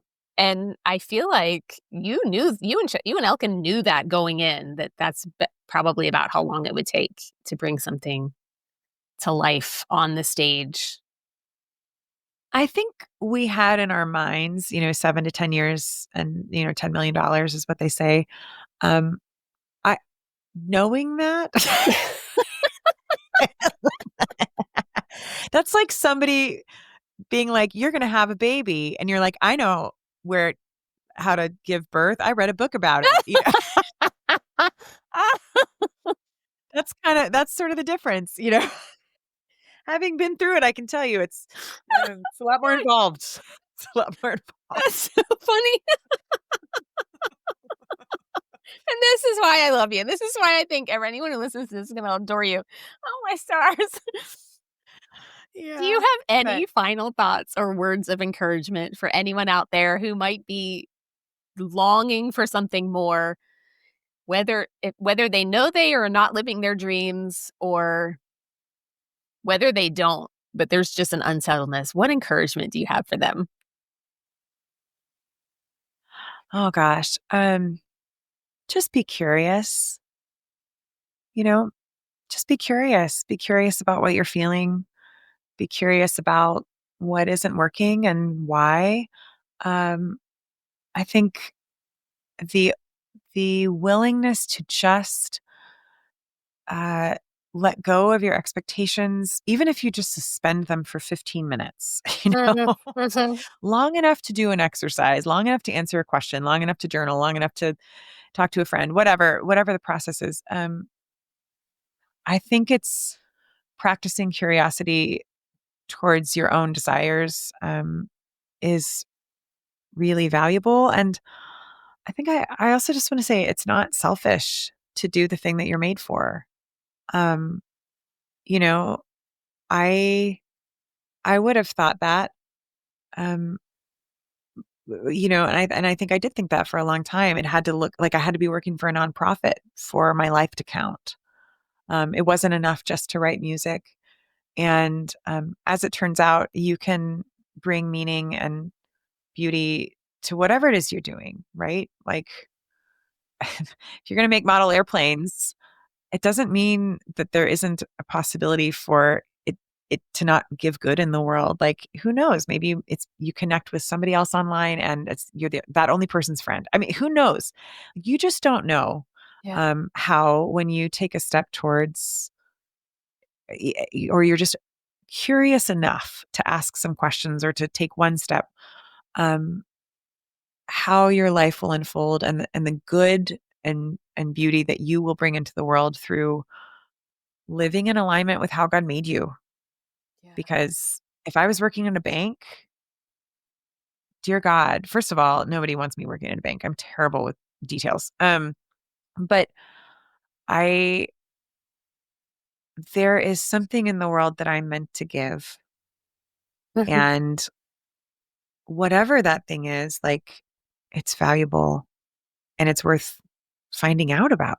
Mhm. Um, and it's valuable no matter how small you think it is. So, um, yeah, be courageous enough to be curious. Mm. Yeah. It's not selfish to do the thing you're made for, whatever that looks like Mm-mm. in this season. Yep. Oh, permission granted, everyone, to do the thing that Yes. you're made for in this season. Yes, absolutely. Where can people find you and Oh what you're God. up to? You want to give your shout outs to the MARIAN website I've just listened to The Caged Bird all over again. I went down memory lane a couple nights ago Oh, and I loved it. I just went back in time to I know. 2015 when you recorded all of that at the house, and I was like, "Oh I gosh, know. which I have still a couple favorites songs there." But where can people find you, honey? So in terms of my musical theater work, you can go to Marian, MARIAN, musical.com. And that'll give you sort of information. You can follow along. We've got our first test production next February and a couple productions, developmental productions next season, which is pretty amazing. So, like the 26-27 season. And you can find sort of me and the creative hub of my work and my writing is at patreon.com/Chelsea, CHELSEA, Marie Davis. Um, and I do some sort of paid posts and some, public posts, but I try to keep everybody updated on what I'm writing or what I'm teaching, or just, if I do a new song, if I write a poem, whatever I'm working on, or processing even about motherhood, I contain to that audience. So I have people that have been walking with me, some of them for, 7 or 8 years on Patreon as I've been writing Marian, and they've been with me the whole process and kind of been on a roller coaster and the ups and downs. And it's powerful for me to have people bear witness to the process. Kind of keeps me going when I'm really tired. Um, and then if you're looking for music on Spotify or YouTube or wherever, Chelsea Marie Davis is my personal brand, but my commercial brands, I'm sure Christina will put links to all of this, but I will. Roseport, JØAN, Empty Oceans. I've got a few different projects that I've released music under and that are in the happy clappy variety and the And I'm gonna take you on a journey into your soul variety. totally. Yeah. So, strap in one way or the other. One of them is a kind of, you know, windows down joyride, and the other one is like Grab the you probably want tissues. to, yeah, grab the tissues and shut all of your blinds. So yeah. Which It's speaking like of which, that your song, I'll Leave the Light On. I played for a neighbor of mine. She's so sweet. I just met her. She had moved in recently, and I played it for her. I was like, we just started talking, and I realized she loved singing and songwriting and playing the guitar, and I was like, "Oh my god." I started talking about you. I told her your whole story. I was like, "Now she's writing a musical, and you have to hear this song." It's like, and I had my laptop with me out on the front porch, and I played her I'll Leave the Light On, and she nearly Uh-huh. burst into tears. I was like, Aw. "Oh, yeah, that's Chelsea. That's my Chelsea." Aw. I know. If you're not crying, I'm not doing it right. I'm just the power of lyrics and music to be the pressure valve that releases something that someone's been carrying that maybe they just need to let go. Yeah. The catharsis. Yes. Yeah. Yep. I mean, yeah, and a lot of those songs were cathartic for me, so it makes sense. Yeah. Yeah. Oh, thank Anyway, you so much for your time. This went you're longer than I thought, but I welcome. appreciate all of your insight and your thoughtful answers and your humor and just Yeah, sharing of your it's heart. so good to talk with you, Chrissy. I'm so proud of you, and I love that you are making this available to a wider audience because I've always felt like you have something that other people need. Mhm. You are uniquely gifted as an encourager. Like you are really good at calling out the good in other people. Oh, And thanks. it's like, man, I've just seen you do it over and over again. You are so good at just seeing something beautiful about somebody else and just naming it. And I think that's such a what a generous presence you have in the world, Chrissy. I'm so grateful for you. So anyway, Oh, I love gonna you. make me cry. Thank you for saying that. Yeah, I love you're you so welcome. much. Have a good day. Mwah. Bye.